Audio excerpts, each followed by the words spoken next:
அமெரிக்காவின் 28வது ஜனாதிபதியாக இருந்த உட்ரோ வில்சன் ஒரு முறை தனக்கு முடி வெட்டுவதற்காக ஒரு பார்பர் ஷாப்புக்கு சென்றார். அவர் 28/12/1836 முதல் 3/2/1924 வரை வாழ்ந்தார். அநேகர் அங்கே கூடியிருந்தனர். பல காரியங்களை குறித்து பேசிக்கொண்டும் விவாதித்து கொண்டும் இருந்தனர். பரவலாக அரசியலும் பேசப்பட்டது. புதிடங்களில் இது சகஜம்தானே என்று உட்ரோ வில்சனும் கவனித்து கொண்டே இருந்தார். அனைவருக்கும் முடிவெட்டும் வேலை ஆரம்பமானது. திடீரென்று அமைதியானது. ஆச்சரியமடைந்த ஜனாதிபதி ஏன் இந்த அமைதி என்று திரும்பி பார்த்தார். அங்கு மூடி பிரசங்கியாருக்கு முடிவெட்டும் வேலை ஆரம்பமானது. ஒரு பெரிய ஊழியக்காரன் வந்ததும் இவ்வளவு அமைதியாகிவிட்டது என்று அகமகிழ்ந்தார். அது மட்டுமல்ல, மூடி பிரசங்கியார் அந்த பார்பர் ஷாப்பை ஒரு பிரசங்க மேடையாக மாற்றி கொண்டிருந்தார். அருமையாக அந்த ஜனங்களுக்கு ஆண்டவரின் அன்பை பற்றி கூறினார். அனைவரும் கண்ணீரோடு கேட்டனர். ஆண்டவர் நினைத்தால் சந்து பொந்துகளையும் பிரசங்க பீடமாக மாற்றித்தர முடியும். அவருக்கு செவிசாய்க்கும் போது நம்மை கீர்த்தியிலும் புகழ்ச்சியிலும் சிறந்திருக்கும்படி செய்வார். உபாகமம் 26:19 நான் உன்னை புகழ்ச்சியிலும் கீர்த்தியிலும் மகிமையிலும் உன்னை சிறந்திருக்கும்படி செய்வேன்.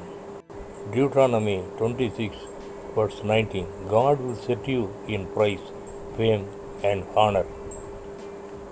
ரோமர் 2:11 தமிழிலும் ரோமர் 2:10 ஆங்கிலத்திலும் இப்படி வாசிக்கிறோம்.